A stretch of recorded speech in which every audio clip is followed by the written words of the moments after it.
자, 리포트에서 보신 것처럼 이 전세 사기 피해자 전국 곳곳에서 속출을 하자 정부에서는 피해자들을 위한 이 대책 마련에 나섰습니다. 관련 소식과 함께 한 주간의 이슈 살펴보도록 하겠습니다. 네, 최병욱 시사평론가 계속해서 함께 하시고요. 승재현 형사법무정책연구원 선임연구위원 새로 모셨습니다. 안녕하세요. 안녕하세요. 네. 자, 승 의원님 지금 보면 140억 원대 전세 보증금 사기군 또 구속 기소가 된 상황인데 전국 주요 도시 피해가 늘어나고 있어요. 전체적으로 좀 얼마나 되는지 좀 정리를 먼저 해주시죠. 사실 워낙 많다 보니까 그러니까요. 뭐 하나하나 설명을 드리면 도대체 어디까지 얼마만큼 있는지 그 부분에 대해서는 국민들이 그냥 굉장히 아연 실색할 수밖에 없는데 제가 그냥 우리 앵커와 그다음에 여러 방송 하시는 분들께 좀 요청하고 싶은 거는 예. 뭐 빌라의 신, 그다음에 뭐 건축의 왕 이러잖아요. 왕과 신이 아니라 제가 봤을 때는 악마와 악당 혹은 사기꾼이죠, 사기꾼. 범죄 집단인 거죠. 예.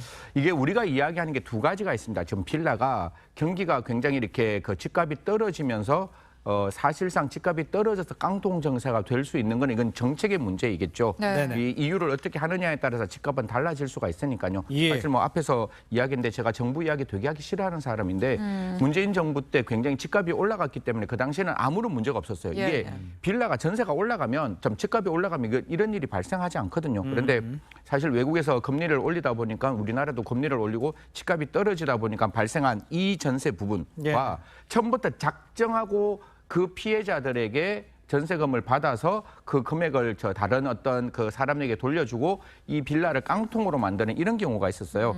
지금 우리가 빌라의 신, 빌라의 왕이라고 지칭하는 사람들은 조직적으로 건물을 건축하고 건물을 매매하고 공인중개사를 끼우고 그런 어떤 대출을 일으키는 그런 사람들에 대한 문제이기 때문에 지금 나와 있는 문제 사실 전국 어디서나 발생할 수 있다는 말씀을 드리고 앞으로 이런 문제는 시한폭탄의 문제지 계속 발생할 수밖에 없다는 말씀 드리겠습니다. 이런 가운데 전세값이 매매 가격에 육박하는 이 깡통 전세 이게 우려되는 지역이 지금 전국에 25곳이 넘는 것으로 나타났습니다.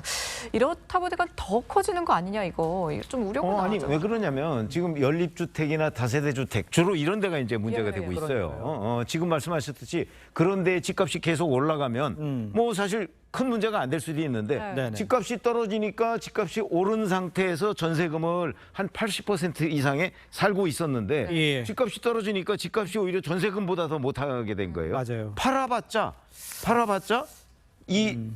거기에 살고 있는 사람이 이 건질 수 있는 보증금이 없어요. 뭐 이런 상황이 되는 거죠.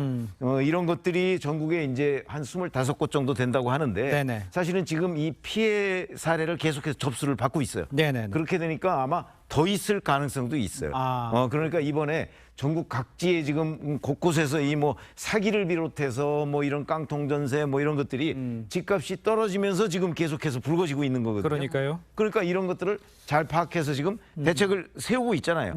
근데 이 대책이 이제 응급 대책도 있을 수 있고, 그다음에 근본 대책도 있을 수 있는데 근본 대책은 좀 시간이 걸리지 않겠는가 이런 생각이 들어요. 왜 그러냐면 이게 사실은 이렇게 사기를 치는 사람들과 공인중개사, 감정사 이런 사람들이 짜고 했을 경우에 일반 실수요자들은 그 대응할 수 있는 방법이 마땅치가 않아요. 속게 돼 있어요. 왜냐하면 공인중개사가 거기 끼어 있기 때문에. 알겠습니다. 자, 그렇다면 이제 뭐 피해를 어떻게 해결하느냐 요거 문제인데 대책이 나온 게 우선 매수권 부여와 이 저리 대출 시행. 아까는 좀 긴급한 건 모르겠지만 장기적으로는 어렵다고 말씀해 주셨는데 이런 대책들은 지금 당장 이들한테 임차인한테 효과가 있을까요? 저것도 일부한테만 효과가 있을 것으로 보여요. 예를 들면 우선 매수권을 준다고 해서 경매에 넘어갔을 때 우선 매수권을 준다고 해서 그게 전체한테 다 혜택이 돌아가지는 않을 거라고 봐요. 그건 왜 그러냐면 왜냐하면 이 전세보증금 자체를 또 대출을 받은 사람들이 있거든요. 그렇군요. 그러니까 여기서 전세보증금을 회수하지 못하면 우선 매수권을 준다고 해도 그걸 우선 매수할 수 있는 여력이 없어요. 그러네요. 또 다른 대출을 받아야 되잖아요. 그래서 이런 문제까지도 이제 금융기관, 대부업체 이런 데하고 아마 정부가 좀 협의를 잘 해야 되지 않을까 싶습니다. 알겠습니다. 경찰에선 조직적인 전세 사기 피해자에게 사기죄가 아닌 이 범죄단체 조직죄 적용을 적극 검토하겠다고 밝혔습니다. 이게 사실 어떻게 좀 차이가 있을까요? 이거 뭐 저 언론에서도 갑론을박을 하고 있는데 제가 오늘 좀 정확히 말씀드리면 우리나라에는 범단이라는 게 두 개가 있어요. 하나는 폭처법, 폭력행위 등 처벌 등에 관한 법률에 따른 흔히 말해 조직폭력배의 그 범단.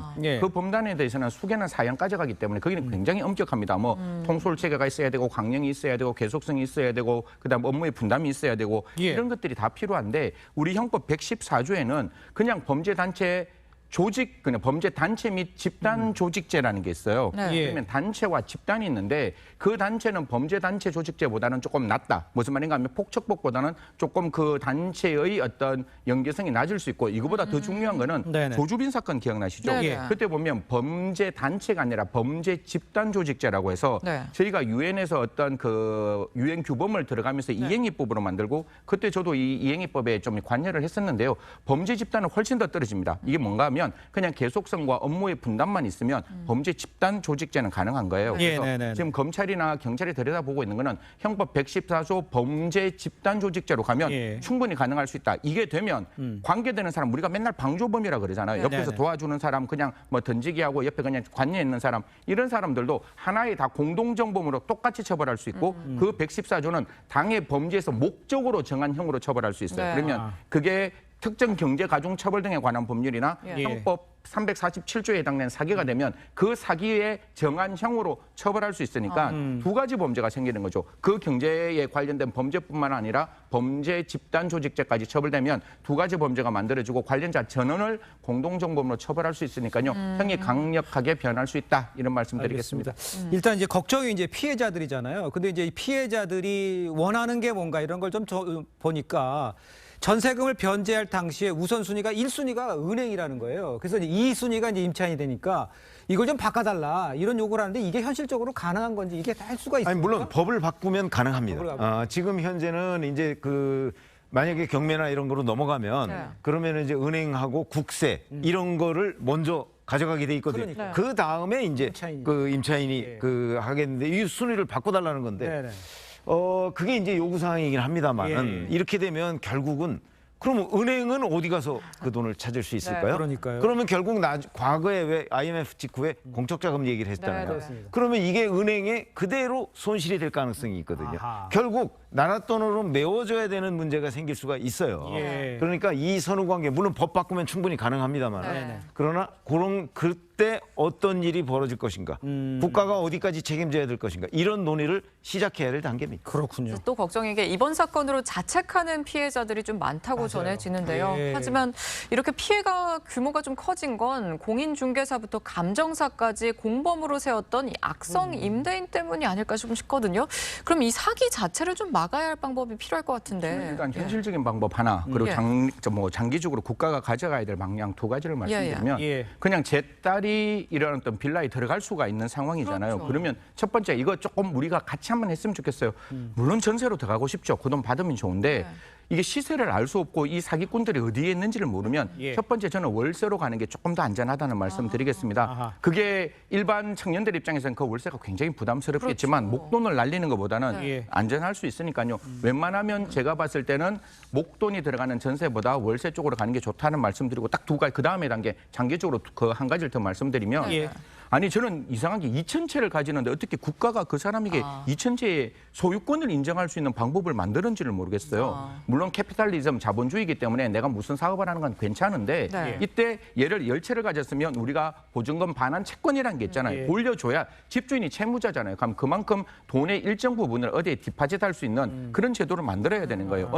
은행도 지급 중비율이 있듯이 예. 예를 들어 10채가 있으면 지급 보증 전세 반환 보증금 채권이 1억이다. 그러면 한 3천만 원 정도는 어디에 좀 가지고 있을 수 있는 방법. 그래서 그 다음 단계 20채, 30채 갔을 때 일정 부분 보증금을 좀 이렇게 가지고 있을 때 확대할 수 있는 방법을 만들었으면 좋겠다는 말씀 쉽진 드리겠습니다. 않네요. 자, 쉽진 않은데 일단 피해자들이 이거 내 잘못이야. 내가 자책하는 분들 꽤 많다고 그러십니다. 절대로 피해자분들 자책하지 마십시오. 본인이 잘못한 거 아닙니다. 이게 좀 사기꾼들이 이게 만든 거니까요. 너무 자책하지 않으셨으면 난 바람 말씀드리고요. 다음 시도 살펴보도록 하겠습니다. 21일 오늘부터요. 우회전 신호등을 어기면 범칙금이 부과가 됩니다. 얼마가 부과가 되는 겁니까? 이거 많이 계도 기간도 꽤 있었어요. 예, 있는데 성합차 7만 원, 그다음에 성룡차 6만 원, 이륜차 4만 원, 정말 피 같은 나이 돈이 이제 뺏길 수 있으니까요. 예. 네. 뭐 이게 어렵게 설명하면 제가 이거 1시간도 넘어 설명드릴 수 있는데 분명히 우회전할 때 앞에 파란불이든 빨간불이든 무조건 일단 스톱하시는 것. 네. 그리고 사람이 지나가면 그게 빨간불이라 할지라도 일단 스톱하셔야 되고 파란불이라도 사람이 끈 없건 그 파란불이 꺼질 때까지 기다리면 네네. 가장 좋다는 말씀드리겠습니다. 알겠습니다. 네, 그런데 아직도 약간 애매한 부분이 있는 게 우회전 신호등이 없는데 횡단보도 신호가 빨간불이다. 맞아요. 그럼 어떻게 해야 되죠? 그러니까 아까 제가 말씀드렸다시피 이렇게 설명하면 이게 경우의 수가 한 6가지 정도 나오더라고요. 그러니까요. 제가 예. 머릿속에 있는데 그러니까 딱 앞에 이게 원래 우회전할 때 보면 앞에 빨간불이 이렇게 운전자가 보여야 돼요. 그럼 빨간불이 네, 보이면 네. 이때는 반드시 서야 되는 거고 그 빨간불이 없이 지나가더라도 일단 우선 정지, 그냥 일단 정지를 하셔야 됩니다. 예. 일단 정지하시고 사람이 있으면 무조건 서셔야 되고 사람이 없을 때 가면 되는데 그게 파란불이라면 파란불 끝날 때까지 좀 기다렸으면 좋겠다. 지나가도 된다는 그런 어떤 이론도 있거든요. 네, 근데 그게 저는 확실할 게 없는 게 반대편에 사람 딱 한 갑자기, 발자국만 뒤면 예. 그때는 위반이 되는 거니까요. 파란불 끝날 때까지 좀 기다리셨으면 좋겠다는 말씀. 뒷차 제발 빵빵 좀 하지 마세요. 파란불이 기다리는데 제발 부탁드리겠습니다. 그러니까 뒤에서 빵빵거리는 것 때문에 고민하시는 분들 많더라고요. 예. 알겠습니다. 다음 이슈도 좀 짚어보겠습니다. 시중에 판매되는 일부 아보카도에서 기준치의 200배가 넘는 잔류 농약이 검출이 됐습니다. 식약처에서 회수 명령을 내렸는데 근데 문제는 이미 대량 유통이 된 부분이 꽤 있다면서요? 뭐 이게 엄청난 양. 저도 아보카도 굉장히 잘 먹는 편인데 이게 지금 유통된 게 꽤나 많이 되고 이게 4kg 박스로 해서 굉장히 많은 어떤 부분들이 유통이 되는데 문제는 우리나라에서는 농약 잔류율이 0.01mg이에요. 예. 근데 지금 들어왔는 게 2.03mg이라서 한 230배 정도 돼요. 203배 정도 된다고 하는데 네네. 이게 우리나라와 외국의 기준이 좀 다르다 보니까 이게 잘못 통관되었다는 말도 있는데 네. 이게 좀 타이트하게 만들어졌으면 좀 통관에서도 제대로 좀 들여다봤으면 어떨까 이런 말씀 드리겠습니다. 예. 지금 수입된 지 근데 한 달이 지나도록 식약처에서 좀 파악을 못 하고 있다는 거거든요. 그러면 이게 먹는 건데 수입 품목 관리 너무 좀 허술한 거 아니냐? 아, 그렇게 얘기할 수도 있는데 사실은 이게 관리가 어떤 식으로 되고 있냐면 이게 지금 들어온 게 22톤 아닙니까? 22톤을 전수 검사를 할 수는 없잖아요. 그래서 대개 샘플링을 해서 일부만 검사해서 괜찮다 그러면 나머지 통과 이렇게 되거든요.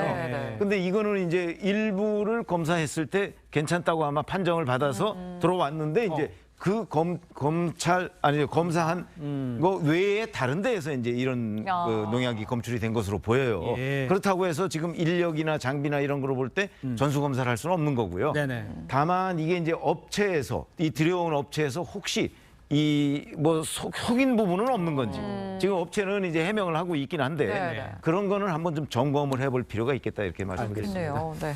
자, 두 분과 여기서 인사 나누겠습니다. 고맙습니다. 감사합니다. 감사합니다. 감사합니다.